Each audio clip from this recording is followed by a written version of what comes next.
আমাদের প্রভু এক নবীর উম্মত, জীবন বিধানে ওই শিবানী কোরআন। তবে কেন এখন হে মুসলমান, এক হও করি আহ্বান। আলহামদুলিল্লাহ। প্রান্তীয় জেলা কুষ্টিয়া বেড়ামারা থানার অন্তর্গত ষোলদাগ হাটপাড়া জামে মসজিদের উদ্যোগে মহাবিশ্বের মহাবিশ্বয় আমাদের মালিক, আমাদের মনিব, মহান রব্বুল ইজ্জাত ওয়াল জালালের মুখের পবিত্র বাণী কোরআন কারীম তাফসীরুল কোরআন মাহফিলের স্বনামধন্য সভাপতি, বিশিষ্ট আইনজীবী, আমাদের জেলার কৃতি সন্তান অ্যাডভোকেট মোহাম্মদ তৌহিদুল ইসলাম আলম দামাত বারকাতুহুমুল আলিয়া, বলেন আমিন। মাহফিলের প্রধান অতিথি, বাংলার কৃতি সন্তান, বীর মুক্তিযোদ্ধা, সাবেক সংসদ সদস্য, কুষ্টিয়া ২ নির্বাহী সদস্য, বাংলাদেশ জাতীয়তাবাদী দল কেন্দ্রীয় কমিটি, এলাকার অভিভাবক জনাব অধ্যাপক শহীদুল ইসলাম, হায়াতে তৈয়বা সিহাতে কুল্লিয়া কামনা করছি আল্লাহ যেন দান করে। এতক্ষণ আলোচনা রাখলেন ইসলামিক চিন্তাবিদ হাফেজ মাওলানা মুফতি মঈনুল হক আহসানী সালুকাটি। আলোচনা রেখেছেন হাফেজ মাওলানা নজরুল ইসলাম, হাফেজ মাওলানা রমিজ ইকবাল। মঞ্চে বসা ওলামা ইকরাম, সামনে বসা মুসলমান ভাইরা, পর্দার আড়ালের সম্মানিতা মা এবং বোনেরা, প্রশাসনের ভাইরা, প্রাণ প্রিয় কুষ্টিয়াবাসী, দল মত নির্বিশেষে কোরআনের এই অনুষ্ঠানে যারা এসেছি, এবাদত মনে করি। এটা এখন এবাদত চলছে না, এবাদত আরম্ভ হয়ে গেছে। এবাদতে যেভাবে আমরা কথা বলি না, এদিক ওদিকে তাকাই না, হাসাহাসি করি না, গল্প গুজব বন্ধ থাকে, 1 ঘন্টা যদি আপনি কোরআন বোঝার জন্য এবাদত মনে করে বসেন, ঠিক ওইভাবে থাকবেন। যদি এরপরও আপনি ব্যত্যয় ঘটান, তাহলে আপনার এই আলোচনাটা, এই অনুষ্ঠানটা নষ্ট করার গুনাহ হবে। ফাস্তামিউ লাহু ওয়া আনসিতু। আল্লাহ তাআলা বলেন, কোরআনের আলোচনা আরম্ভ হলে একদিকে চোখ থাকবা, 2 নম্বরে তোমরা মন কান লাগিয়ে শুনবা। আমরা 2টা এখানে চাই। কথা বন্ধ হবে এবং আমরা যেন দিলের কান লাগিয়ে শুনতে পারি। লাআল্লাকুম তুরহামুন, আশা করা যায় আল্লাহর রহমত তোমাদের উপরে নাযিল হবে। আমরা এখানে এসেছি রহমত পাওয়ার জন্য না গজব পাওয়ার জন্য?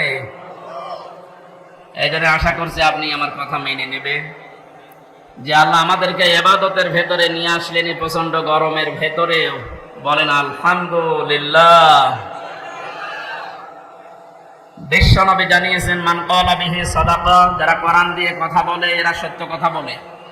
তাফসীরুল কোরআন মাহফিল যেহেতু লিখে দিয়েছে, আমরা কথা এখানে বলবো শুরু থেকে শেষ পর্যন্ত আল্লাহর কোরআন দিয়ে। আমান হাকামা বিহি আদালা, যারা কোরআন দিয়ে বিচার ফয়সালা করে এরা ন্যায় বিচার কায়েম করতে পারে। কোরআনের বিচার এখনো পর্যন্ত আমরা দেখি নাই, এই জন্যে কাঙ্ক্ষিত মানের শান্তি এদেশে এখনো প্রতিষ্ঠিত হয়নি। এ কথার সাথে একমত আছেন তো? কাঙ্ক্ষিত মানের শান্তি পেতে হলে আল্লাহর এই বাণী, এই কালাম ছাড়া বিকল্প আর কিচ্ছু নেই। বহু কিছু আমরা দেখেছি 53 বছরে, কেউ কিছুই করতে পারেনি। আমরা এবার দেখতে চাই আল্লাহর এই কোরআন দিয়ে যেন বাংলাদেশের এই জমিনটা চলে ইনশাআল্লাহ। এতদিন যারা কোরআনের বিচার ব্যবস্থা কায়েম না করে শুধু মুখে বলে উড়িয়েছিল যে আমরা ন্যায় বিচার কায়েম করেছি, এর ডাহা মিথ্যা কথা। এর বাস্তব প্রমাণ আমি নিজে। 3 বছর আমাকে অন্ধ প্রকোষ্ঠে রেখে দিয়েছিল। কয়েকদিন আগে আমার মামলা সব খারিজ হয়ে গেছে, আপনারা জানেন। আমি মনে করলাম জিজ্ঞাসা করে বিচারপতিকে যে এতদিন পর্যন্ত আপনার এই আদালতে আমার মামলা আসতো যেত, কি আপনি একদিনও দেননি, আজকে যে একেবারে খালাস করে দিলেন? হয়তো এই কথাই আমাকে বলতো যে হুজুর আমার হাত বাঁধা ছিল। কি বাঁধা ছিল? আজকে যেহেতু হাত খোলা পেয়েছি, কোনো চাপ নেই, আমার কোনো চিন্তাও নেই। সুতরাং এই দেশটাতে ন্যায় বিচার কায়েম করতে হলে এ দেশে যত চাপ আছে উপরের সব চাপ বন্ধ করা লাগবে। ছাত্র জনতা জীবন দিয়েছে যে 9টা কারণে, তার ভেতরে এটা অন্যতম, যে কোনো চাপ থাকবে না। কিসের চাপ? জেল থেকে বের হওয়ার পরে আমি এই ভেড়ামারা এসেছিলাম। কোন জায়গায় যেন আমাকে বলছে, হুজুর উপরের চাপ আছে, হবে না। আমিও বলেছিলাম আপনার চাপ সর্বোচ্চ। এ জেলার যিনি দায়িত্বে আছেন আমাদের মাননীয় এমপি, তিনি পালিয়েছেন ওই পর্যন্ত। আর আমার চাপ তো সরাসরি আরশ পর্যন্ত। আরশ থেকে ঘোষণা এসেছে আল্লাহর পক্ষ থেকে, ইন্নাল্লাযীনা ইয়াকতুমুনা মা আনজালনা মিনাল বায়্যিনাতি ওয়াল হুদা মিন বা'দি মা বায়্যানাহু লিন-নাসি ফিল কিতাব উলাইকা ইয়ালআনুহুমুল্লাহ ওয়া ইয়ালআনুহুমুল লাঈনুন। সূরা বাকারা 159 নম্বর আয়াতে আছে। 2 নম্বর পারার 3 নম্বর পৃষ্ঠা 4 নম্বর লাইনে পাবেন তাফসিরে ইবনে কাসির আর ফি জিলালিল কোরআনের ব্যাখ্যা। আল্লাহ পাক বলেন, নিশ্চয় যে বা যারা গোপন করছে ভবিষ্যতেও করবে। ইয়াকতুমুনা এই শব্দটা আল্লাহ গঠন করেছেন, বানিয়েছেন 2টা কাল দিয়ে, বর্তমান, ভবিষ্যৎ, প্রেজেন্ট, ফিউচার।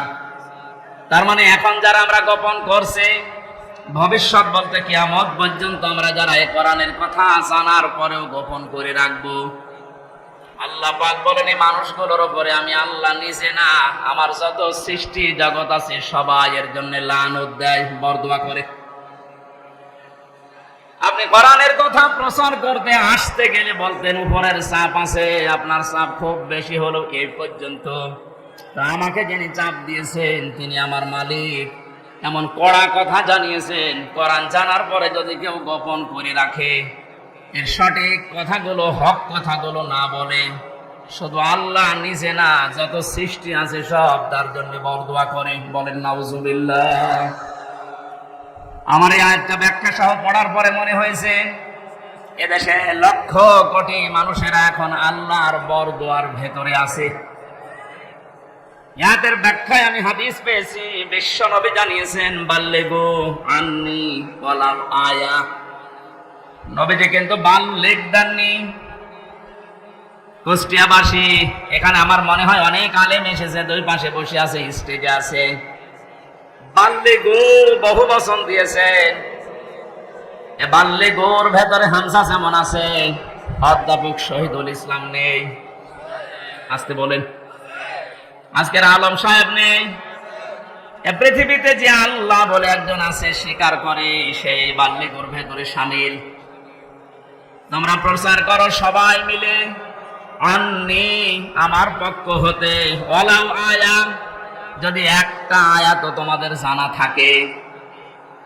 প্রাণ প্রিয় কুষ্টিয়াবাসী, আপনাদেরকে আমি বাঁচাতে চাই। কোরআনের চোখ লাগিয়ে দেখতে পাচ্ছি এই হাদিসটা কিয়ামতে আমাদের বিরুদ্ধে যাবে। সবাই মিলে দায়িত্ব পালন করো, যে যতটুকু জানো, যতটুকু জানা আছে ওইটাও দুনিয়ায় জীবিত থাকতে পৌঁছিয়ে দাও। এ ঘোষণা কার? রাসূলের। কার?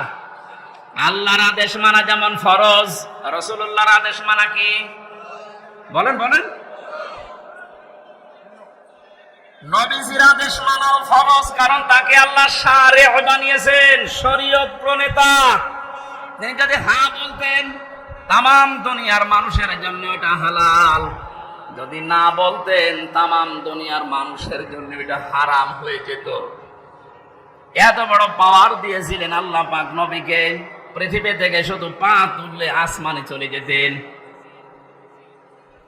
নবীজি একবার হাতের আঙ্গুলে ভাবে ইশারা দিয়েছিলেন, তার সম্মানে আল্লাহ আকাশের চাঁদ পর্যন্ত 2 টুকরা করে দিয়েছেন। বলেন আলহামদুলিল্লাহ। এত বড় পাওয়ার যে নবীকে দিলেন, তার কথা ছিল সবাই মিলে পৌঁছাবা, কেউ যেন বাকি থাকবা না। একটা আয়াত যদি তোমার জানা থাকে, ওইটাও জীবিত থাকতে পৌঁছিয়ে দাও আমার উম্মতদের কাছে। নবীজির সামনে মাত্র একের ভাষণের সময় নবীজির সামনে মাত্র 1,14,000 কম বেশি এরকম সাহাবী ছিল। নবীজি জানিয়েছিলেন, আজকে যারা উপস্থিত আছো, যে মানুষগুলো আমার সামনে নেই, কিয়ামত পর্যন্ত দুনিয়ায় যারা আসবে, আজকের এই 27টা পয়েন্টের কথাগুলো সব মানুষের কাছে পৌঁছিয়ে দেবে। সেই দায়িত্বের ভেতরে আমার যেমন, আপনি যতটুকু জানেন আপনারও ওই রকম। এটা ফরজ মনে করে যদি আজ আমরা সবাই এই দায়িত্বটা নামাজের মতো পালন করতাম, যে যতটুকু জানি আমি প্রচার করব, বাংলাদেশে কোরআনের অনুষ্ঠানে কেউ বাধা দেওয়ার সাহস পেত না। কে বাধা দিত তখন? সবার দায়িত্ব এইটা। হামসার হয়তো একটু আয়ত্ত বেশি আসে কোরআনে, এই জন্য বেশি প্রচার করবে। আপনি কিছু না হলেও কিছু তো জানেন। আপনি যদি জানেন যে কুল হু আল্লাহু আহাদ, এইটাই প্রচার করা আপনার নামাজের মতো ফরজ। এ পর্যন্ত বোঝাতে পেরেছি? হ্যাঁ, কথা বলেন না কেন? আজকে থেকে দায়িত্ব শুধু আলেমদের। বলেন, যে যতটুকু জানেন ওইটাই প্রচার করবেন, তাহলে এই দেশে কেউ আর কোরআন প্রচারে বাধা দেওয়ার সাহস দেখাবে না ইনশাআল্লাহ। আমরা আল্লাহ এবং তার সৃষ্টি জগতের বরদোয়া থেকে, গজব থেকে, লানত থেকে বেঁচে থাকতে পারবো। পক্ষান্তরে অপর পৃষ্ঠায় আল্লাহ জানিয়েছেন, কোরআনে কারিমের জ্ঞান থাকার পরে যদি কোনো মানুষ দুনিয়ার কোনো স্বার্থ পেয়ে সিদ্ধির কারণে গোপন করে রাখে, আমান আযলামু মিম্মান কাতামা শাহাদাতান ইনদাহু মিনাল্লাহ ইলা আখিরি আয়াত। সূরা বাকারা প্রথম নাম্বার পারার 20 নাম্বার পৃষ্ঠার 13 নাম্বার লাইনের 140 নাম্বার আয়াতের প্রথম অংশে আছে। এটাই ইবনে কাসিরে পাবেন। আমি ব্যাখ্যা সহ বলতে গেলে অনেক সময় লাগবে, এজন্য সামারাইজ করে করে শেষ করছি। আযলাম দিয়েছেন আল্লাহ, এটা সুপারলেটিভ ডিগ্রি বলা হয় ইংরেজিতে। এর চাইতে ভয়ঙ্কর শব্দ আর নেই আরবিতে। আল্লাহ বলেন, পৃথিবীর বড় জালেম দেখতে চাও? এই পৃথিবীতে সবচাইতে বড় জালেম আল্লাহর কাছে ওই লোকটা যার কাছে কোরআনের জ্ঞান থাকার পরেও দুনিয়ার কোনো স্বার্থ পেয়ে গোপন করে রাখে। আর আমার তো মনে হয় বাংলাদেশে এই চরিত্রের মানুষ বেশি। লাইনে এখানে হাত তোলেন তো। আপনি আল্লাহর ভাষায় বড় জালেম হয়ে উঠবেন কিয়ামতে। আমি সেদিন মিরপুরে জালেমের ব্যাখ্যায় বলেছিলাম, জালেম এই শব্দটা এত ঘৃণিত আল্লাহর কাছে, আল্লাহ নিজে জালেমদের বিরুদ্ধে মামলা দায়ের করবে। কুষ্টিয়াবাসী সূরা শূরা 42 নম্বর আয়াতের প্রথম অংশ, ইন্নামাল মুমিনুন্নামাস সাবিলু আলাল্লাযীনা ইয়াযলিমুনান নাস। আল্লাহ পাক বলেন, অবশ্যই আমি নিজে মামলা দেব, নিজে কেস করব, অভিযোগ দায়ের করব তাদের বিরুদ্ধে যারা এই দুনিয়াতে মানুষ হয়ে মানুষের উপরে অত্যাচার করছে এবং করবে। আল্লাহ ইয়াজলিমুনাল মুসলিমুনা দেননি যে মুসলমানদের উপরে শুধু অত্যাচার করে তারা আমার মামলার আসামি না। ইয়াজলিমুনান নাস, পৃথিবীতে যে কোনো ধর্ম অনুসরণ করতেই পারে, কিন্তু তো মানুষ ও কি মানুষের উপরে যারা জুলুম করছে ভবিষ্যতেও করবে। কেন ভবিষ্যৎ দিলেন? আল্লাহ জালিম না দিয়ে ইয়াজলিমুন দিলেন কেন? পৃথিবীতে এখনো অনেকে জুলুম করছে, এমনকি পৃথিবীতে অনেকে এখনো টার্গেট নিয়ে আছে ভবিষ্যতে জুলুম করবে। এটা আমি বেশি বলে ফেললাম। অনেকে যে জুলুম করবে তার ভাবসাব দেখে বোঝা যাচ্ছে। জালেমরা তো পালিয়েছে, জালেমের পরে 5 তারিখ থেকে আজকের এই 9 তারিখ, 1 মাস 4 দিনে আমরা অনেককে জুলুমের সাথে জড়িত হতে দেখে ফেলেছি। এখন যদি আপনি জুলুম শুরু করেন, থালা হাতে পেলে কি করবেন? সুতরাং আপনি থামেন। যারা জুলুম করছেন তাদের সর্বোচ্চ নেতা বারবার ওখান থেকে ভিডিও বার্তা পাঠাচ্ছে যে থামেন। এ দলের নাম নিয়ে কেউ যদি জুলুম করে, অত্যাচার করে, চিন্তাই করে, যে কোনো কাজ করে, এর জন্য দল দায়ী না, সে তার নিজের জন্য দায়ী।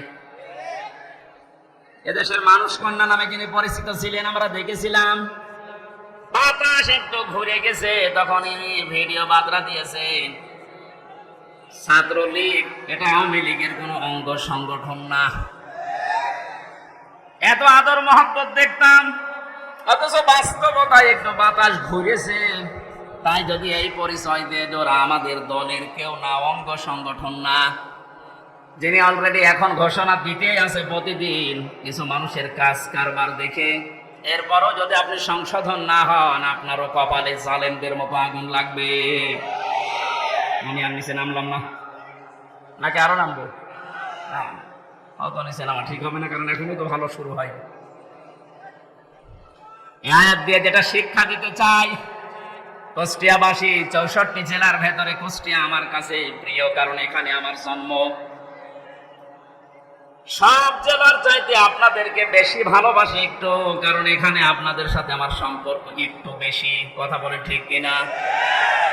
আশা করছি আপনি বুঝেছেন। জালেমরা কিন্তু হামজার টার্গেট না, জালেমরা টার্গেট আল্লাহর। সুতরাং 15.5 বছরে যিনি জুলুম করেছেন, আমি 11টা ফেরেশতা দেখেছি। প্রথমে যেটা দিয়ে শুরু হয়েছিল বিডিআর, 950 উপরে আমার সাথে জেলখানায় 3টা বছর অনেককে দেখেছি।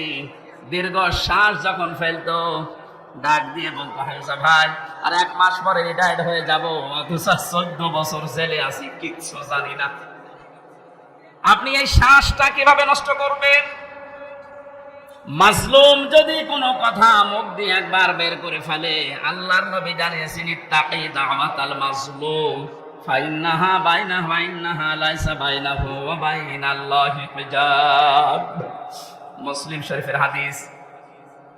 নবীজিকে দিয়ে আল্লাহ বলাচ্ছেন, নবী আপনি বলেন, হে পৃথিবীর মানুষেরা যা করো করো, কিন্তু মাজলুমের বরদুয়া থেকে নিজেকে বাঁচিয়ে রাখবা। কারণ মাজলুম যদি এরকম কোন শব্দ বের করে ফেলে, ওটা সঙ্গে সঙ্গে আরো সে চলে যায়।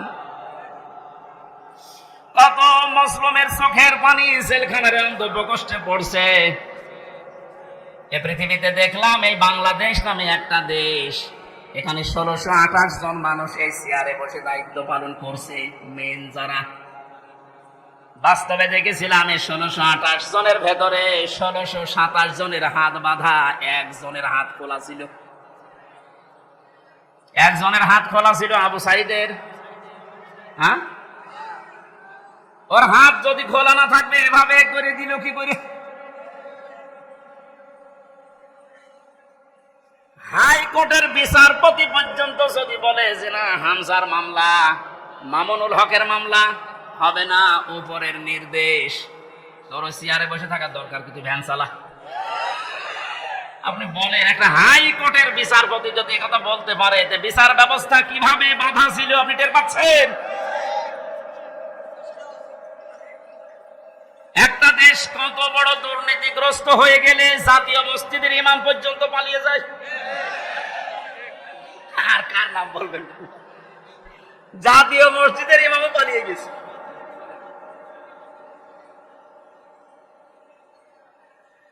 কুষ্টিয়াবাসী, আমি আবার বলছি যে মানুষগুলো এই 1628 জন, এদের দোসর যারা, সব আল্লাহর মামলার আসামি।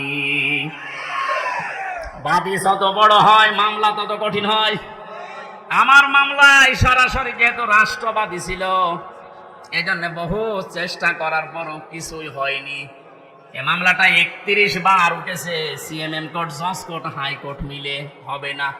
অথচ এই মামলায় যদি সাজাও লাগিয়ে দেয় তো 3 মাসের বেশি সাজা হয় না। 3টা বছরের ভেতরে এ কঠিন অবস্থায় ফেলে দিয়ে আপনি কি করলেন? বিচার ব্যবস্থাকে একেবারে ধ্বংস করে ফেলা হয়েছিল। আহ্বান জানাবো, এখন যারা দায়িত্বে আছেন, সংস্কার যেহেতু আরম্ভ হয়ে গেছে, আর এই জন্যেই এতগুলো মানুষ জীবন দিয়ে গেল। সুতরাং সকাল আসতে আসতে যেন আমরা শুনি এই 1628টা চেয়ারে নতুন মানুষ এসে বসেছে। নাই তো এরা যতদিন থাকবে ততদিন নতুন নতুন ইস্যু তৈরি করে আবার বিশৃঙ্খলা ঘটাবে। আমাদের চরিত্র এরকমই। আপনি বাস্তবতা দেখেছেন, এরপরও অনেকে জালেমের পক্ষে সাফাই গাচ্ছে, স্ট্যাটাস দেয়, এখনো গোপনে ভিডিও বার্তা পাঠাচ্ছে। আপা আপনি পাল্টাবেন না, আপনি ঘাবড়ায়েন না, আমরা আছি। আপনি ঘাবড়ালে আমরা নরম হয়ে যাই। শয়তান তো দেখেনি, ওই ভিডিওতে যারা দেখলাম, আমার মনে হয় শয়তান যদি আমি দেখতাম তো ওই রকমই হতো, টাটকা নির্বাচন শয়তান। তো জানা শোনার পরে জালেমের পক্ষে সাফাই গায়, জালেমকে সাহস দেয়। নবীজি জানিয়েছেন, তিরমিজি শরীফের হাদিস, কেউ যদি জেনে শুনে জালেমকে সাপোর্ট দেয়, তার পক্ষ নেয়, তাকে ভালোবাসে, সহযোগিতা করে, ও নবীর উম্মত থেকে বের হয়ে যায়। সুতরাং আপনি নবীর উম্মত থাকবেন না বের হয়ে যাবেন, এখন সিদ্ধান্ত নিন। যেহেতু জালেমদের প্রতি বরদোয়া, জালেমদের প্রতি মামলা কার? ছোটখাটো জালেম যারা আছেন, এখনই তওবা করে ফিরে আসে। আমার বংশ, আমার বাড়িতে এই যে এবি থানা, আগে সদর থানায় ছিল, এখন এবি থানা, হালসা না আটাবিরা ফিটা, বংশের 100 জনের 98 জন আওয়ামী লীগ করছে। ওরা আমার মনে হয় যে শক্ত আওয়ামী লীগ, ওরা বঙ্গবন্ধুকে মনে করতো সেকেন্ড নবী। 5 তারিখের পরে বিকাল আসতে আসতে আমার কল দিয়ে বলছে, বাবাজি আমরা সব পাল্টিয়ে গেছি। পাল্টিয়ে গেছে মানে এখন আমরা সব জামাত ইসলামী করি। কিসের জামাত? আপনি যা করেছেন এই 15.5 বছর আগে, ওটা শোধ হবে, এরপরে জামাত ইসলাম।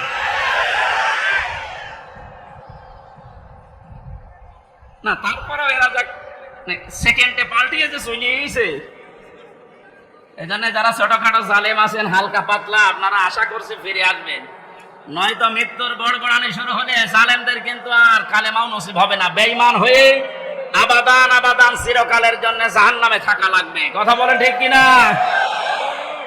অন্তত অন্য জেলায় যাই হোক, আমার এই জেলা জাহান্নামে যাবে, আর আমি সারা দেশে আমি ঘর ছেয়ে বেড়াই, আর আমার ঘরের ঘর নেই।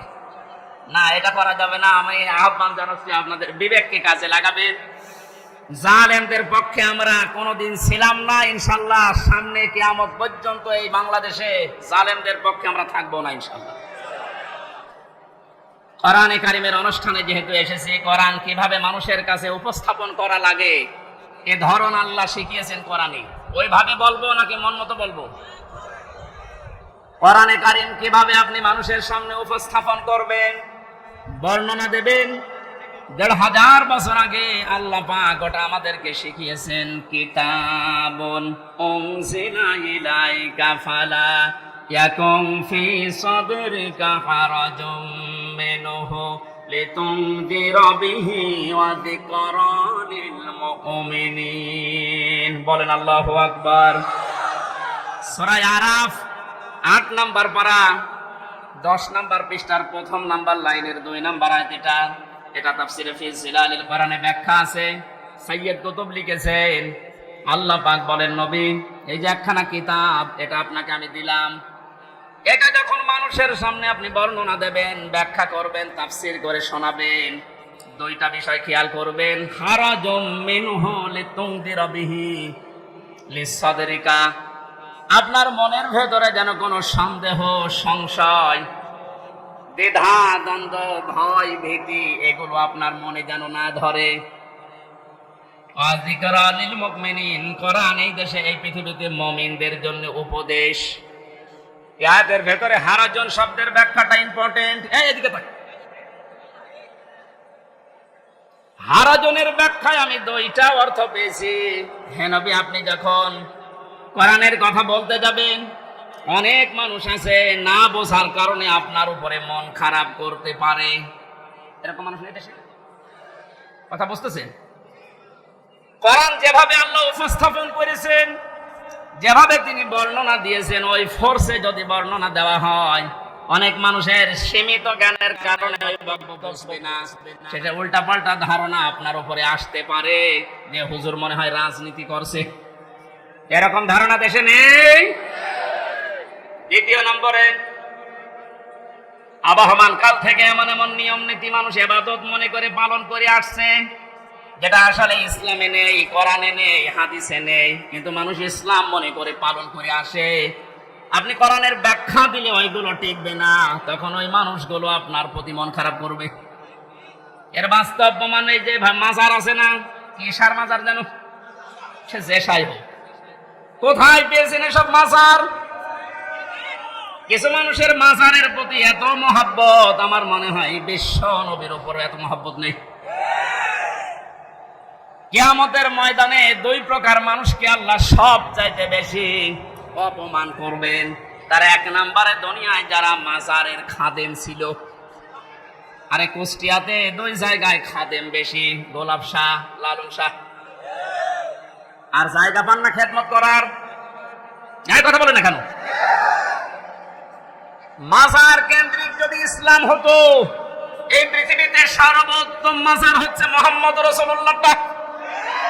ওখানে তো কাউকে আমি কোনোদিন টাকা দিতে, মোমবাতি দিতে, আগরবাতি দিতে দেখি না। কোন কারণে আপনি এখানে এই সমস্ত কাজ কারবার করেন? লা তাত্তাখিদুল কুবুর মাসাজিদা, কবরকে সেজদার জায়গা বানিও না। অথচ লালনের মাজারে যে দেখেন এখনো অনেকে সেজদায় পড়ে আছে। এটা আমি একদিন গিয়েছিলাম, কিভাবে শিরিক চলছে। কোরআন দিয়ে হাদিস দিয়ে বললে বাংলাদেশে 48,000-এর মাজার, একটাও টিকবে না। আজকে দেখলাম 2টা মাজার অলরেডি বড় বড়, যেগুলো সবচাইতে বেশি ইনকাম হতো দেওয়ানবাগে, আর ওদিকে 8 রশি ভেঙ্গে গুড়িয়ে দিয়েছে। শিরিক যে দেশে চলে, ওই দেশে আল্লাহর রহমতের দৃষ্টি আল্লাহ তুলে নেয়। আমার তো মনে হচ্ছে যেভাবে দেশ থেকে এখন শিরিক আস্তে আস্তে আরম্ভ হচ্ছে দূর হওয়া, আল্লাহর রহমত এই দেশটা আল্লাহ ভরে দেবে ইনশাআল্লাহ। কোন মৃত মানুষের প্রশংসা করা 3 দিনের উপরে জায়েজ নেই। ভালো করে শোনেন, আমি বানিয়ে বলছি। যত আপনজন হোক, মারা গেলে 3 দিনের পরে আপনি আর শোক পালন করতে পারবেন না। 3 দিন পরে শোক পালন করা জায়েজ নেই কারো কেউ মারা গেলে। হ্যাঁ, বিধবা মহিলা স্বামী মারা গেলে সর্বোচ্চ 3 মাস 10 দিন বিবাহ ছাড়া থাকতে পারবে। আপনাকে আত্মীয় হয় গোপালগঞ্জের ওই লোক, কবে মারা গেছে এতদিন পর্যন্ত আপনার শোকই যায় না। আপনাকে রাগ হয়ে গেল, তাহলে হাদিস কেটে বাদ দিয়ে দিন। আমি তো গোপন করলে আমার সমস্যা হবে, কিয়ামতে আমার জহব্বা কেটে দেবে। কথা বলুন, আমি আপনাকে বাঁচাতে চাচ্ছি। যেহেতু ইবাদত 1 দিন 2 দিন 5 দিন না, ওয়া'বুদ রাব্বাকা হাত্তা ইয়াতিয়াকাল ইয়াকিন। সূরা হিজরের 99 নম্বর আয়াত 14 নম্বর পারার 6 নম্বর পৃষ্ঠা 4-5 নম্বর লাইনে আছে। আল্লাহ বলেন ইবাদত করবা 2 দিন 5 দিন না, যতদিন মরণ না আসে ততদিন। এটা যদি একটা ইবাদতের কথা বলছি, শোক পালন করা জায়েজ নেই 3 দিনের উপরে। এখানে ইমাম হোসাইন মারা যাওয়ার পরে আজও যারা শোক পালন ছাড়েন না, আপনি ইসলামে নেই। এটা একটা বেদাত। এক কথা বলেন না কেন? আপনার মহব্বত ইমাম হোসাইনের প্রতি এত বেশি যে হাই হোসেন করে পিঠে চামড়া তুলে ফেলছেন। ওনার তো আর একটা ভাই ছিল হাসান, উনি মারা গেছে বিষ খেয়ে। একটু বিষ খান তো দেখি। পুরাটা বাটপারি এটা। ইমাম হোসাইনকে নিয়ে যদি এই মানুষগুলো আবেগ দেখে এরা বাটপারের পর্যায়ে পড়ে, পৃথিবীতে ইমাম হোসাইনের পর আর কে এত দামি থাকতে পারে যে তার জন্য আপনাকে বছরে বছরে মাসে মাসে দিনে দিনে শোক পালন করা লাগবে? এটা ইসলাম না। ইসলামের ভেতরে নতুন করে আপনি এটা সংযোজন করেছেন, আপনি বেদাত পন্থী।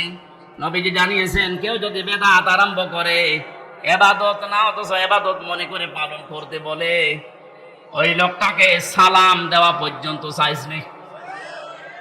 কত বড় কঠিন কথা দেখেছেন। যারা বেদাত আবিষ্কার করে তাদের সালাম দেওয়া জায়েজ নেই। অথচ এমন হাদিস আমি কোনোদিন পড়িনি, পাইনি যে নামাজ পড়ে না তারে সালাম দেওয়া যাবে না। পেয়েছেন? কেউ পেয়েছেন? নেই। রোজা রাখে না তারে সালাম দেওয়া যাবে না, আমি পাইনি। কিন্তু ইসলামের ভেতরে নতুন করে কিছু ঢুকিয়ে কেউ যদি ওইটা ইসলাম মনে করে পালন করে, তারে সালাম দেওয়া জায়েজ নেই। আর এগুলো সব বেশি হয় এই 48,000 দরবারে। এই জন্য শিরিক যখন এই দেশ থেকে বিদায় নিচ্ছে, আল্লাহ রাব্বুল আলামিনের রহমত এই দেশে বৃষ্টির মতো নাজিল হবে ইনশাআল্লাহ। তাই বলে আবার বৃষ্টি শুরু হয়ে গেল না? কি সমস্যাটা বলবেন? দেখতে পাচ্ছেন না, কি করা যাবে? মা এখানে প্রায় 1 কিলোমিটার শুধু মানুষ দেখে আসলাম। 1 কিলোমিটার শুধু মানুষ, পা ফেলার জায়গা নেই। যেখানে আছেন ওইভাবে থাকেন ভাই। আর আপনাদের এসে আর বড় জায়গা ছিল না? না, কষ্ট হয়ে যাচ্ছে মানুষের। মানুষকে কষ্ট দেওয়া তো ঠিক না, কি করব, এদের যেভাবে আছেন থাকেন ওইভাবে থাকেন না। আমি সব বাদ দিয়ে দিলাম, আমি প্রবেশ করছি কোরআনের তাফসিরে। সূরা মুলক থেকে মাত্র 2টা আয়াত পড়েছি, যেহেতু তাফসিরুল কোরআন মাহফিল লিখে দিয়েছি, এর হক আদায় করা দরকার। আমরা তাফসির আকারে আরম্ভ করছি ইনশাআল্লাহ। জবান খুলে কোরআনের সোনালী আয়াত এবার পড়েন। আউযু বিল্লাহি মিনাশ শাইতানির রাজিম, বিসমিল্লাহির রহমানির রহিম। তাবারাকাল্লাযী বিয়াদিহিল মুলকু ওয়া হুয়া আলা কুল্লি শাইইন কাদির। সূরা মুলক কোন সূরা? মুলক শব্দের শাব্দিক অর্থ রাজত্ব। মুলক মানে কি? আল্লাহ রাব্বুল আলামিন সূরা মুলক নাযিল করে 30টা আয়াত দিয়েছেন, 3টা রুকু দিয়েছেন। এর প্রথম 2টা আয়াতে আল্লাহ নিজের পরিচয় তুলে ধরছেন, নিজের বড়ত্ব, মহত্ব, আমিত্ব। কারণ আল্লাহ পাক নিজের বড়ত্ব তুলে ধরতে পারে, তাছাড়া দুনিয়ার কোন সৃষ্টি তার নিজের বড়ত্বের পরিচয় তুলে ধরতে পারে না। এই গুণটা শুধুমাত্র আল্লাহর। কারণ অহংকার করা, বড়ত্ব করা, এটা আল্লাহর চাদর, ইজার। কেউ যদি অহংকার করে, বড়ত্ব দেখায়, সেজন্য আল্লাহর চাদর নিয়ে টানাটানি করে। হাদিসে কুদসি, পৃথিবীর কোন সৃষ্টি যদি আল্লাহর চাদর নিয়ে টান দেয়, আল্লাহ তাকে জমিনে আছাড় দিয়ে অপমান করে। এর বাস্তব প্রমাণ 5 তারিখের আগে জালেমরা ধরাকে সারাগান করে। এমন কোন বিষয় নেই, বিভাগ নেই যেখানে ওরা অহংকার আর তাকাব্বুরি, বড়ত্ব দেখায়নি। আল্লাহ পাক ধরেছেন এমন কায়দায়, ওয়ালাহুম আযাবুম মুহিন। আল্লাহ বলেন, জালেমদেরকে যখন আমি ধরি, এই মানুষগুলোকে অপমানজনক শাস্তির একেবারে নিম্নে পৌঁছিয়ে দেই। কত বড় অপমান আল্লাহ করেছে এই কালামানিককে, ওর বিসি পর্যন্ত উড়ে গেছে। আর কি দেখাবে আল্লাহ? যেদিন ওর বিসি উড়ে যায়, সেই দিন আমি শুকরিয়া আদায় করেছি, মাবুদ, এই লোকটা বিচার ব্যবস্থায় থাকতে যত অবিচার করেছে, ও তো মানুষ ছিল না, একটা টাটকা জানোয়ার ছিল। ওর কারণে যত মানুষ বিনা কারণে দুনিয়া থেকে বিদায় নিয়েছে, মরণের আগে ওই রকম কঠিন শাস্তি ওরে তুমি দিও। একটা দিন যাচ্ছে, ওর শাস্তির মাত্রা বাড়ছে। এখন হাসপাতালের বেডে দেখেন পড়ে আছে। বিসি যেহেতু নেই, বাকি জিনিসগুলোর অবস্থাও মনে হয় নড়বড়ে। কথা বলে না কেন? জালেমদেরকে আল্লাহ এভাবে ধরে, মরতে দেরি হবে জালেমদের। কোরআনে কারীম জানাচ্ছে, লাহুম মিন জাহান্নামা মিহাদু ওয়া মিন ফাওকিহিম গাওয়াশ ওয়া কাযালিকা নাজিজিজ যালিমিন। সূরা আরাফের 41 নম্বর আয়াত।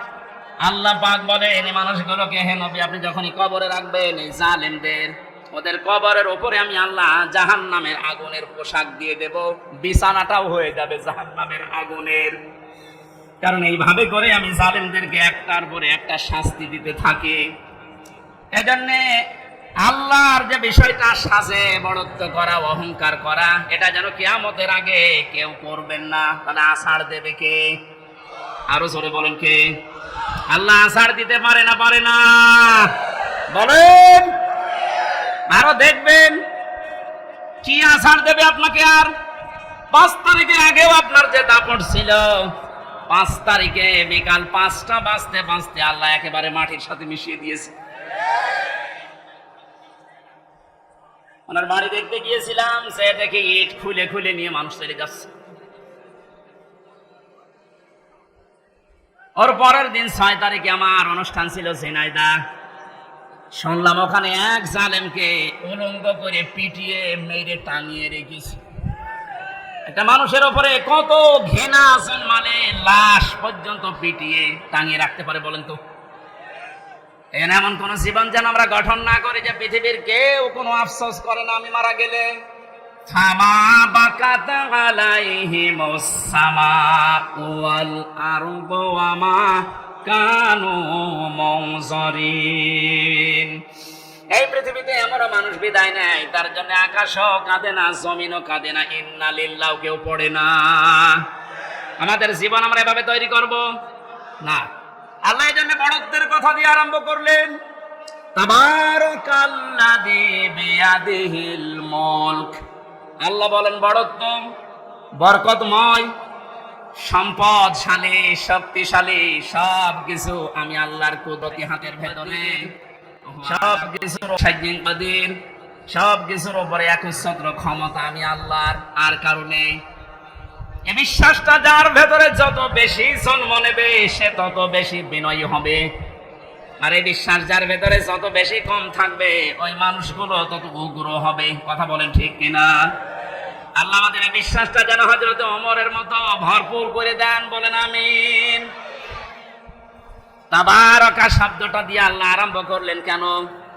মানুষ যে সমস্ত বিষয়ে আল্লাহকে দোষ দিতে পারে, সমস্ত দুর্বলতা, অক্ষমতা, দোষ, যত রকমের আয়েব আছে সব থেকে আমার আল্লাহ নিজে মুক্ত, পবিত্র।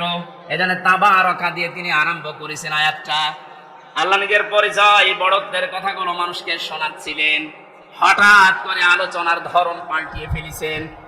এবার আল্লাহ আরম্ভ করলেন মানুষের জীবন সংক্রান্ত বিষয় নিয়ে, আল্লাযী খালাকাল মাউতা ওয়াল হায়াতা লিয়াবলুয়াকুম আইয়ুকুম আহসানু আমালা ওয়া হুয়াল আজিজুল গফুর। রব্বুল আলামিন বলেন তিনি সে আল্লাহ এতক্ষণ যার বড়ত্বের, মহত্বের, বিশালত্বের কথা শুনছিলে, যেটা বলে কোনোদিন কিয়ামতের আগে আর শেষ করা যাবে না। এত বড় আল্লাহ, সব দিকে তার ক্ষমতা আছে, চলছে, চলবে ইলা ইয়াউমিল কিয়ামা, কিয়ামত পর্যন্ত। এবার আল্লাহ আস্তে করে আলোচনার ধরন পাল্টিয়ে তিনি বললেন তিনি সে আল্লাহ যিনি তোমাদের মউত আর হায়াত বানিয়েছেন, যেন তিনি পরীক্ষা করতে পারেন তোমাদেরকে, তোমাদের ভেতরে কে সবচাইতে বেশি ভালো কাজ করে তার কাছে যেতে পারে। ওয়াল আজিজুল গফুর, তিনি হচ্ছেন আসিস এবং গফুর। এই ছিল বাংলা অর্থ। এবার আসেন আমরা ব্যাখ্যার দিকে যাচ্ছি। আল্লাহ বানিয়েছেন সর্বপ্রথম মানুষের মউত, তারপরে হায়াত। আল্লাহ হায়াত না বলে আগে মউতের কথা কেন দিলেন?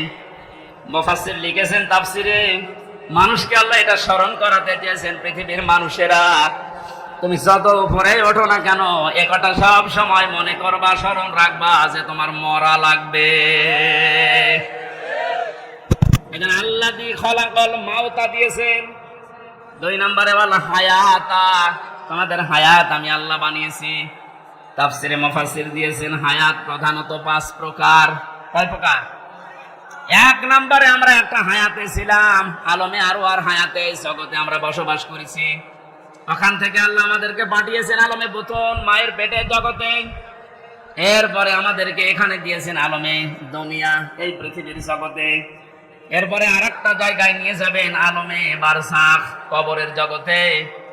এরপরে সর্বশেষ একটা জগৎ আরম্ভ হচ্ছে, শুরু হবে, শেষ হবে না, আলমে আখিরাত। তাহলে মওত আল্লাহ আগে দিয়েছেন স্মরণ করাতে যে বান্দা চাই করো মরা লাগবে। হায়াত আল্লাহ 5 প্রকার বানিয়ে 2টা আমাদের থেকে বিদায় দিয়েছে, সামনে 2টা আছে, আমরা মাঝখানেরটায় আছি।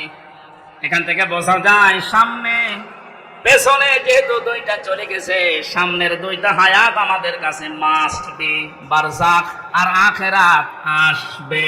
কথা বলেন ঠিক কিনা? যেহেতু মাঝেরটা আছে, এ জগতের কাজ হচ্ছে লিয়াবলুয়াকুম, তিনি তোমাদেরকে পরীক্ষা করতে চান। আইয়ুকুম আহসানু আমালা, তোমাদের ভেতরে সবচেয়ে বেশি ভালো কাজ করে কে আসতে পারে। কুষ্টিয়াবাসী খুব খেয়াল করেন আল্লাহর এই কথাকে। তিনি কিন্তু বেশি বেশি কাজ চাননি, তিনি চেয়েছিলেন ভালো কাজ। কি কাজ? কুষ্টিয়াবাসী একটু খেয়াল করেন তো, তাফসীর মাহফিলে তাফসীর শোনার জন্য মন দিয়ে যারা বসে আছেন, 2টা জগৎ চলে গেছে অলরেডি, আর একটা জগৎ 2টার সামনে আছে। মাঝখানেরটায় আল্লাহ যেটা দিলেন আহসানু আমালা, আল্লাহ বেশি কাজ চান না, তাহলে আকসারু আমালা দিতেন। আল্লাহ দিয়েছেন আহসানু, ইসমে তাফসীর। আমি সবচেয়ে ভালো কাজটা চাই, বেশি কাজ চাই না। বাস্তবে হাতের পুরা উল্টা। এই 15.5 বছরে আপনি দেখেছেন বহু কাজের হাতে দিয়েছে, কিন্তু কোন কাজগুলো ভালো হয়নি। কুষ্টিয়ার মেডিকেল কলেজের দিকে তাকান, হওয়ার আগেই ভেঙে পড়ে গেছে। এটা বানিয়ে বললাম। আমি জেলখানায় থাকতে সুকান্তর পত্রিকায় যেই দিন দেখেছি যে বানানোর আগে, উদ্বোধনের আগে পড়ে ভেঙে গেছে। আপনার অত বড় কাজের আঞ্জাম দেওয়া কি দরকার? কাজটা ভালো করে করেন। আল্লাহ বেশি কাজ চান না। আল্লাহ কি চান? আরো জোরে বলেন। কাজটা ভালো হওয়ার জন্য 2টা শর্ত। 1 নম্বরে দেখা লাগবে ওর ভেতর আল্লাহর বিধান আছে কিনা। 2 নম্বরে দেখতে হবে বিশ্ব নবীর জীবনে এরকম কাজ ছিল কিনা। এখন যদি বলেন নবীজির জীবনে হাসপাতাল বানানো ছিল, হ্যাঁ ছিল। বিশ্ব নবী মুহাম্মদুর রাসূলুল্লাহ মানবতার সেবায় যে কাজগুলো করেছিলেন ওই জামানায়, আপনি তার জীবনীতে দেখবেন। এই যে মিডিয়ার কথা এসেছে আজকে আসার সময় বলছিল, এই জন্য মনে পড়ছে আমি বলছি। অনেক মানুষ এখনো পর্যন্ত ফতোয়াবাজি করছে যে নবীজির যুগে যে মিডিয়া, এই টেলিভিশন, এই পর্দা ছিল না। এই প্রযুক্তি যারা ব্যবহার করছে এরা হারাম কাজে আছে। একটা ভ্রান্ত ধারণা এটা। আল্লাহর নবী মুহাম্মদুর রাসূলুল্লাহর জামানায় এই মিডিয়া ছিল, কিন্তু সিস্টেম এভাবে ছিল না। আপনি সিরাত ইবনে হিশাম দেখেন, সিরাত বিশ্বকোষ দেখেন, আর রাহিকুল মাখতুমের ভেতরে আছে ওই জামানার সর্বোচ্চ প্রজেক্টর ছিল, প্রযুক্তি ছিল লাল কাপড়। কেউ যদি বিপদে পড়তেন পাহাড়ের উপরে উঠে লাল কাপড় তিনি উড়িয়ে দিতেন। সব পাহাড়ের পাদদেশে এসে জিজ্ঞাসা করতো কি হয়েছে। এই যে লাল কাপড় উড়িয়ে দেওয়া, এই প্রযুক্তি এটা কাফেরদের তৈরি করা, আবহমান কাল থেকে হয়ে আসছিল। আল্লাহর নবী লাল কাপড় একবার উড়িয়ে দিলেন, পাহাড়ের পাদদেশে এলাকার কুরাইশেরা সব এসে জড়ো হয়ে গেছে। ডাক দিয়ে বলে, ইয়া মুহাম্মদ, কোন বিপদ? নবীজি বললেন, হ্যাঁ বিপদ। এই পাহাড়ের পাদদেশে একদল সৈন্যবাহিনী আছে, এখনই তোমাদেরকে আক্রমণ করবে। তোমরা যদি সতর্ক না হও। সবাই এক বাক্যে জবাব দিচ্ছে, বলেন আমরা সতর্ক আছি, কি করা লাগবে আমাদের? তিনি তখন বিষয়টা উল্টিয়ে বললেন, আল্লাহর বান্দা বান্দিরা, আমি দেখতে পাচ্ছি আল্লাহর গজবের ফেরেশতারা এই পাহাড়ের পাদদেশে অবস্থান নিচ্ছে। তোমরা যদি আল্লাহর একত্ববাদ স্বীকার করে কালেমার স্বীকৃতি না দাও, এই মুহূর্তে তারা তোমাদের আক্রমণ করবে। কেউ কোনো কথা বলে নাই। নবীজির আপন চাচা আবু লাহাব সামনে একটা পাথর ছিল, ওটা হাত দিয়ে তুলে নবীজির দিকে যখন নিক্ষেপ করেছিল, ওর মুখ দিয়ে বের হয়েছিল, তাব্বা আলাকা আলিহাদা জামাতানা। ইয়া মুহাম্মদ, হে মুহাম্মদ, তুই এই কথা বলার জন্য আমাদেরকে এক জায়গায় করলি, তুই ধ্বংস হয়ে যা। বলেন নাউজুবিল্লাহ। এই যে ঘটনাটা 2-1 মিনিটে বললাম, আমি কি শিক্ষা পেলাম এখান থেকে? এই যে লাল কাপড় উড়িয়ে দেওয়া, এটা কাফেরদের তৈরি প্রযুক্তি। কথা বলে না কেন? নবীজি যে এটা ব্যবহার করেছিলাম ইসলাম প্রচার করার জন্য, না ইসলাম ধ্বংস করার জন্য? আজ এই মিডিয়াগুলো যদি ইসলাম প্রচারের জন্য ব্যবহার করা হয় 100% জায়েজ। এটা যদি ইসলাম ধ্বংস করার জন্য ব্যবহার করা হয়, এটা 100% হারাম। হ্যাঁ, এখানে একটা মাসলা আছে। পুরুষের জন্য যে সতরটা, এতটুকু আপনার জন্য এই টেলিভিশনে হোক, বাইরে হোক, পর্দায় হোক, জায়েজ আছে। ইমাম আবু হানিফা রাহমাতুল্লাহ আলাইহির মত অনুযায়ী একটা পুরুষের মুখমণ্ডল, হাতের কবজি, পায়ের পাতা, এতটুকু বাদ দিয়ে পুরা শরীর যদি ঢাকা রাখে, তাহলে একটা মহিলার সামনে আসলে আপনার গুনাহ নেই। আমি আবার বলছি মাসলাটা, একটা মেয়ে লোক যদি নিজের মুখমণ্ডল, হাতের কবজি, পায়ের পাতা খোলা রেখে চলাফেরা করে, দেখাশোনা করে, জায়েজ আছে, এর দিকে তাকানো জায়েজ আছে। কিন্তু যদি খাস পর্দা করতে চায়, হাত মোজা, পা মোজা দিয়ে মুখ ঢেকে শুধু চোখ দুটো বের করে, এটা সর্বোত্তম। কিন্তু বাস্তবতায় যদিও কর্মজীবনে সে বাইরে যেতে চায়, হাতের কবজি, মুখমণ্ডল, পায়ের পাতা খোলা রেখে ও কাজ কারবার করতে পারবে। এটা যদি আপনি সামনে দেখুন যেমন জায়েজ আছে, পর্দায় দেখলেও সেরকম জায়েজ আছে। এবার আসেন পুরুষেরটা। আল্লাহর নবী জানিয়েছেন একটা পুরুষের সতর হচ্ছে মা নাভি থেকে শুরু করে হাঁটু পর্যন্ত। এটা যদি ঢাকা রাখে, বাকি শরীরে কাপড় চোপড় নেই, তার দিকে তাকানো জায়েজ আছে না নেই? 100 ভাগ জায়েজ আছে, কারণ সতর ঢাকা আছে।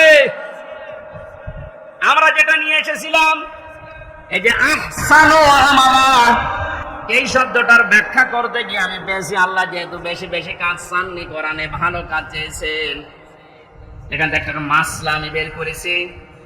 পৃথিবীতে আমরা একটা বিষয় এখনো পর্যন্ত মনে হয় ক্লিয়ার না, মিজানের পাল্লা। শোনেননি নাম? মিজানের পাল্লা নাম শুনেছেন? এ জিনিস দিয়ে কি করে? আমল মাপে। কি মাপে? আরো জোরে বলেন।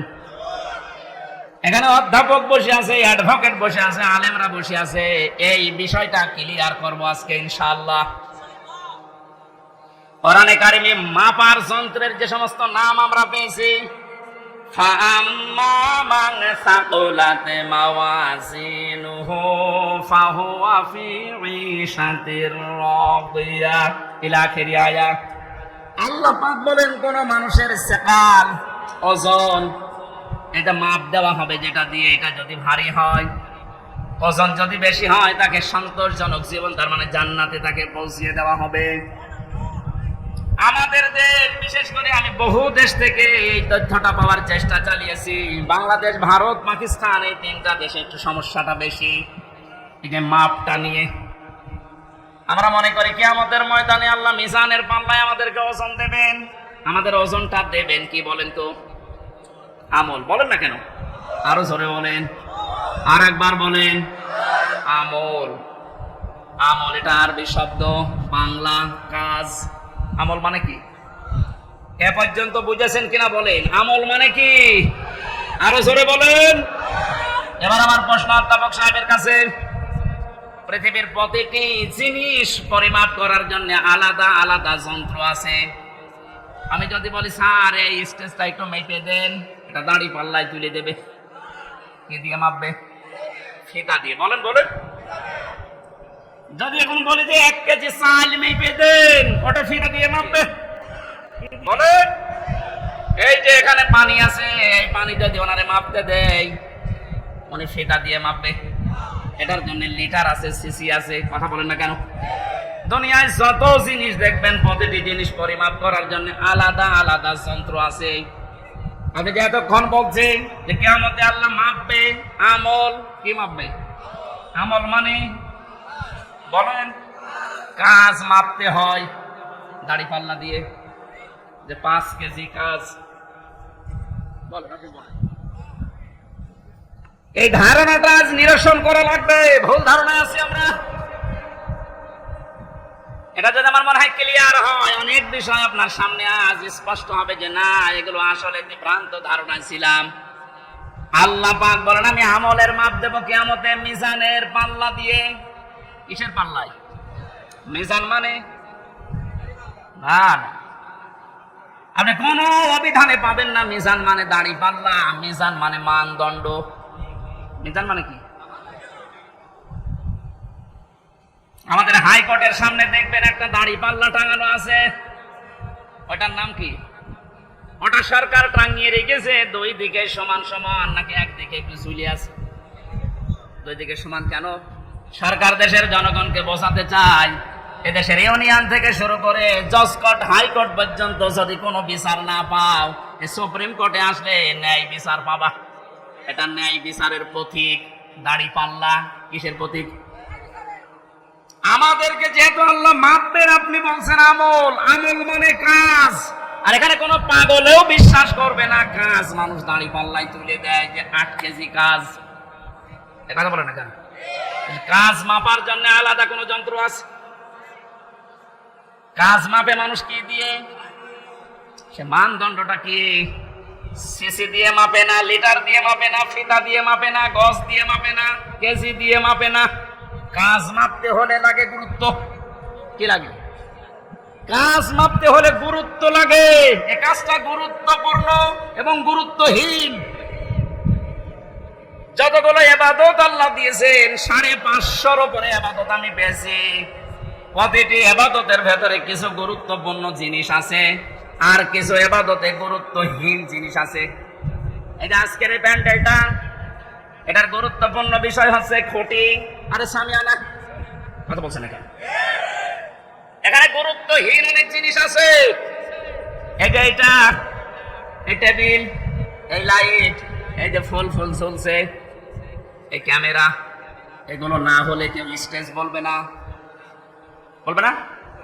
কিন্তু খুঁটি আর সামিয়ানা না থাকলে স্টেজ বলবে। তাহলে এখানে দুইটা গুরুত্বপূর্ণ জিনিস পেয়েছি, আর গুরুত্বহীন জিনিস আরো 7-8টা পেয়েছি। কথা বলেন ঠিক কিনা? আল্লাহ পাক কোরআনে কারিমে যেগুলো গুরুত্বপূর্ণ দিয়েছেন, ওগুলোর একটাও যদি আপনি না মানেন, বিশ্বাস না করেন, গুরুত্বহীন যত কাজ করেছেন ওগুলো যদি দুনিয়া ভর্তি করা হয়, দাড়ি পাল্লা, মানদণ্ড, গুরুত্ব যাই ওজন করেন, সব শূন্য, জিরো জিরো হবে। এবার উদাহরণ একটা একটা করে সেট করছি, দেখো মেলে কিনা। আমরা যারা নামাজ পড়ে আসলাম, এশার নামাজের ভেতরে বাইরে মিলে ফরজ ছিল কয়টা? আর জোরে 13টা ফরজের 12টা ফরজ অধ্যাপক শহীদুল ইসলাম আদায় করেছে, একটা আদায় করেনি। ওনার নামাজের সওয়াব হবে 12টা। কয়টা? কিচ্ছু। 13টা ফরজের যদি একটা বাদ দিয়েছে, উনি যদি বলেন না আমি তো 12টা আদায় করেছি, অন্তত 12টা সওয়াব দেন, হবে? কি হবে? জিরো, শূন্য, কিচ্ছু হবে না। এটা যেমন মেনে নিলেন যে হ্যাঁ এটা ঠিক আছে, আপনার বাস্তবতার সাথে কিন্তু এটা মিলছে না। আমি 12টা আদায় করলাম, একটা করি নাই, আমার 12টা সওয়াব দেন। আপনি কেন জোর করতে পারবেন আল্লাহর সাথে? বলেন। কারণ গুরুত্বপূর্ণ জিনিস, খুঁটি না থাকলেও এটা স্টেজ না, এ সামিয়ানা না থাকলেও স্টেজ না।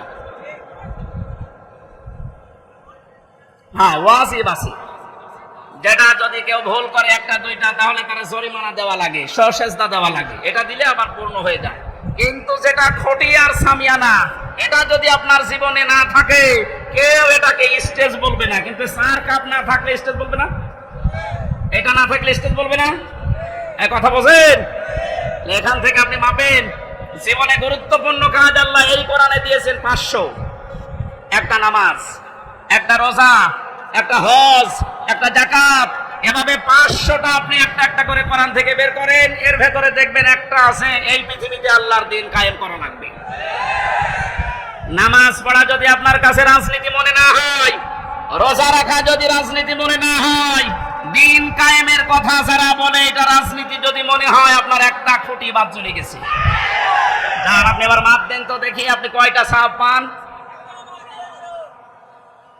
আপনি আমল মাপতে এসেছেন, মনে করে মিজানের পাল্লা মানে দাড়ি পাল্লা, এদিকে 10 কেজি সওয়াব তুলে দেবো, এদিকে 8 কেজি গোনা তুলে দেবো, মাঝখান থেকে 2 কেজি বেশি। এক লোক শুনেছিল যে কোরবানির পশমে পশমে সওয়াব হয়, ওর সমর্থ ছিল না, গরু চুরি করে এনে কোরবানি। ইমাম সাহেব তাহাজ্জুদের নামাজ পড়তে বসে দেখছে গরু নিয়ে যাচ্ছে, এই কোথায় পেলি? গরু চুরি করে নিয়ে যাচ্ছে। কি হবে? কোরবানি দেব। কোরবানি দেবে তাও চুরি করে, বেশি চিল্লাবেন না, আপনার ফতোয়ায় আমি পালন করছি। গত সময় আপনি বললেন যে কোরবানি দিলে এরকম এরকম সওয়াব হয়, প্রতি পশমে পশমে নাকি? আমার তো উপায় নেই, সামর্থ্য নেই, করব কি? সওয়াব থেকে বঞ্চিত হতে পারবো না, চুরি করে নিয়ে আসলাম গরু। কালকে সকালে কোরবানি জবাই করব, চুরি করলে গুনাহ হয় আমিও জানি, এই যে কোরবানি দেব সওয়াব হবে, পশমে পশমে নাকি হবে। সওয়াব আর গুনাহ যদি কাটাকাটি হয়ে যায়, মাঝখানে গোশত খাবো পাও।